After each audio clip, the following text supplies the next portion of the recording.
Portland metro home prices cross into unaffordable territory. Portland's getting hit with a lot of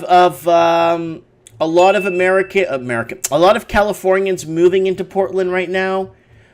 Is driving up the housing price. So a typical Portland home is out of reach for the median wage family new home sales figures show. The median home price, according to Regional Multiple Listing Service, hit a $417,000 in June. At that price, assuming 20% down payment, the area median family income of $81,000 and current mortgage rates, a formula devised by National Association of Realtors, say a typical family would struggle to make monthly payments. They likely wouldn't get the chance to try. Most banks would be unlikely to approve the loan, even if payments are slightly out of reach. The rate of rising prices has slowed. The median sale price fell in July to $401,000 following a typical seasonal patterns, but it remains at 1.7% higher than the year earlier. But the bigger toll on affordability has come from rising mortgage rates, up a full percentage point since 2016. Remember, guys, rates were at a historic low for the longest time, forever. And full 26 expected to continue climbing higher. So rates will continue to go up. Don't worry. That's putting pressure on home prices. When rates were lower, home buyers could afford higher prices and still keep monthly payments low. We've reached a point where households are maxed out, said Josh Linner. So they're maxed out at an $80,000 income, a yearly income of $81,400 average, and they're maxed out on a $401,000 home. They can't afford it. That's how bad it's getting, people.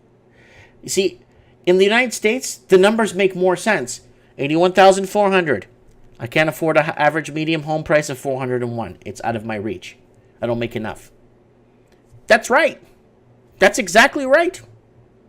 The average house in Portland, Oregon should be anywhere within $260,000 to $320,000 territory to be affordable for the $81,400 median income.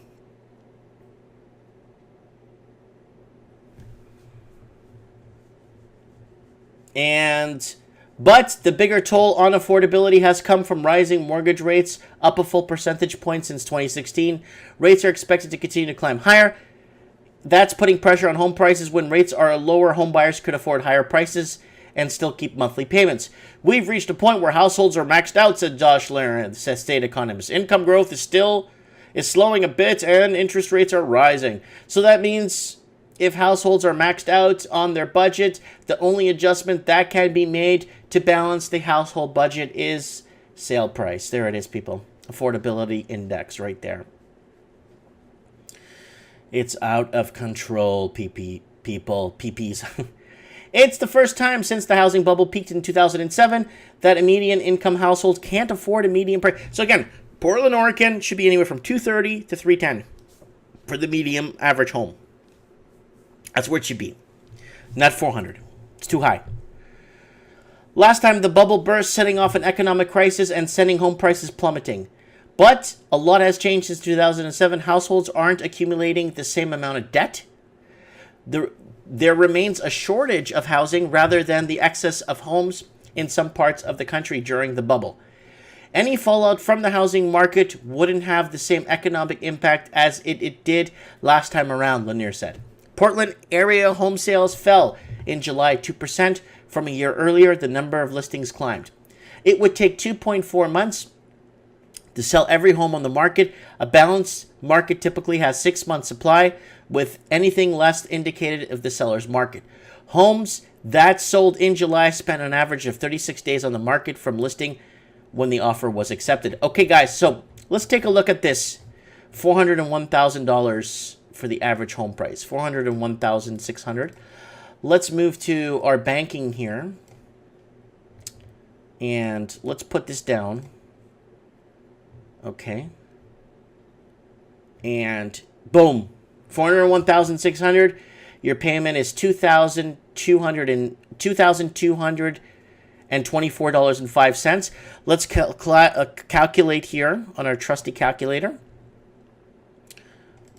Okay, so they are making, on the article it said here, they are making on average 81,400, and they can't afford to buy that house with 81,400, and the average house is 401,600. Okay, so how now people are thinking, wait a minute, how come in Australia people are buying $1 million houses? Because they're going to be raising rates in Australia.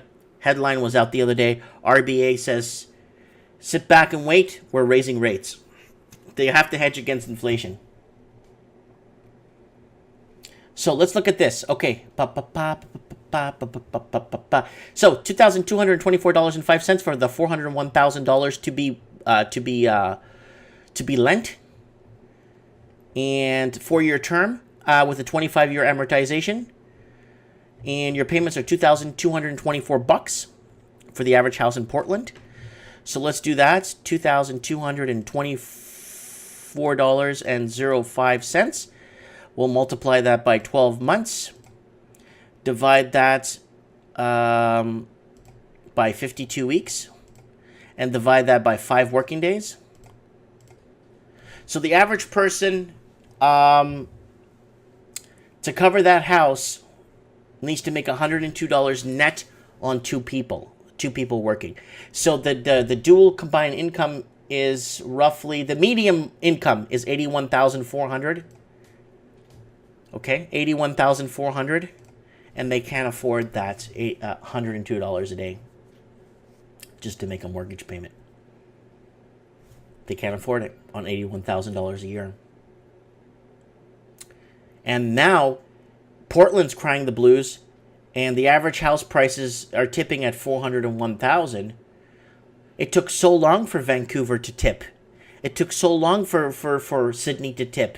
It took so long for London to tip. But it's tipping. It's got nowhere to go. So $102. So let's multiply that.